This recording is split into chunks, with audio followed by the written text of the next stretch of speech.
Europe 1, il est 6h39. Votre invité Mathieu Béliard est le président de l'association Anticorps, Jean-Christophe Picard. Bonjour Jean-Christophe Picard. Bonjour. Alors Anticorps, corrigez-moi si je me trompe, qui lutte contre la corruption, la fraude fiscale, qui promeut, et c'est peut-être ça qui va nous intéresser en priorité, l'éthique en politique, c'est bien cela ? C'est ça. Pour le présenter à nos auditeurs. Le débat de fond sur la réforme des retraites et le traitement du mouvement social qui en découle, perturbé, parasité par une polémique. Soupçonné de conflit d'intérêts, le haut-commissaire aux retraites Jean-Paul Delevoye est mis en cause. Il a omis de déclarer 10 mandats qui sont les siens à la Haute Autorité pour la transparence de la vie publique. 13 mandats au total. Vous avez saisi cette Haute Autorité. Vous souhaitez quoi ? Une action en justice ? Oui, Anticorps est une association agréée par la Haute Autorité, justement, ce qui lui permet de la saisir en cas d'omission sur une déclaration d'intérêt. C'est ce que nous avons fait.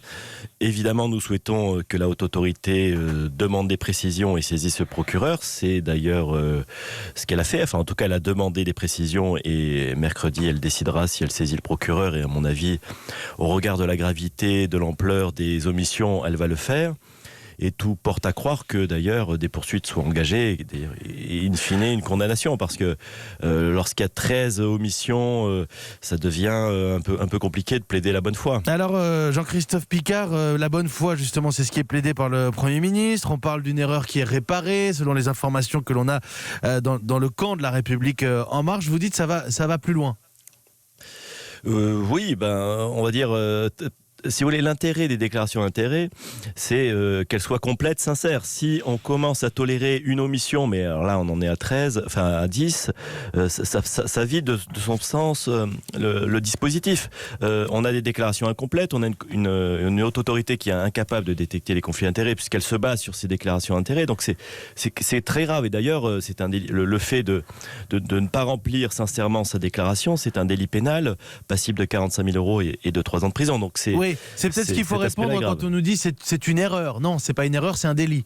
C'est peut-être ce qu'il faut préciser. C'est en tout cas ce que vous argumentez, ce que vous défendez ce matin sur Europe 1, Jean-Christophe Picard. Il y a deux aspects. Il y a des mandats rémunérés, sous-déclarés, qui posent question. Alors ça, ça pose question. Alors d'une part, il est parfaitement incompatible d'exercer une activité professionnelle tout en restant membre du gouvernement. Donc ça, c'est quelque chose qu'on n'avait jamais vu, un membre du gouvernement qui continue son activité professionnelle. C'est précisément ensuite, le texte de la Constitution, je le précise pour nos auditeurs. Les fonctions de membre du gouvernement sont incompatibles avec toute activité professionnelle. Absolument. Et en plus, se pose la question de finalement à quoi correspond la rémunération. Donc là, il perçoit entre 6100 et 6500 de l'IGS.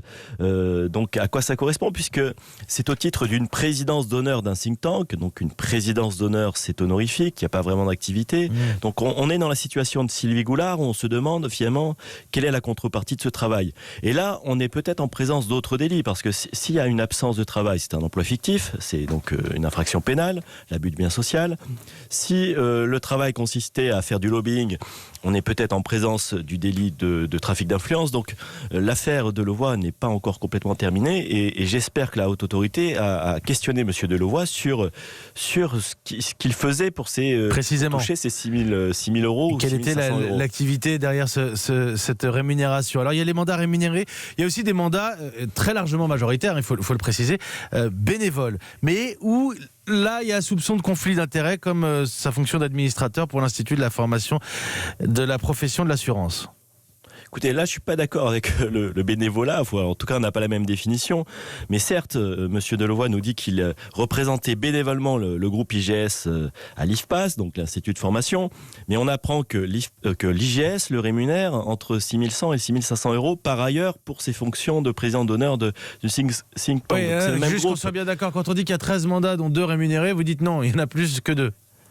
On va dire, je trouve qu'il n'a pas été sincère non plus dans sa réponse, puisque dire qu'il est bénévole pour représenter l'IGS, alors que l'IGS le rémunère par ailleurs entre 6100 et 6500 euros par mois, je trouve que c'est pas du vrai bénévolat, ou en tout cas c'est sans doute le bénévole le mieux payé de France. Jean-Paul Delevoye n'est pas le dernier venu, si j'ose dire, avec beaucoup de respect pour à la fois sa carrière politique, les fonctions qu'il exerce. Jean-Paul Delevoye, il connaît la vie politique, il connaît la vie de gouvernement. Comment imaginer qu'il ait pu omettre de déclarer ses mandats ? c'est inimaginable, c'est beaucoup de nonchalance, un manque de rigueur, et très clairement, c'est un manque d'implication. Enfin, quelqu'un qui est membre du gouvernement et qui continue à avoir 13, voire 11 fonctions, parce qu'il en a quand même quitté 2 entre-temps, c'est quelqu'un qui n'est pas vraiment motivé pour exercer sa fonction de membre du gouvernement.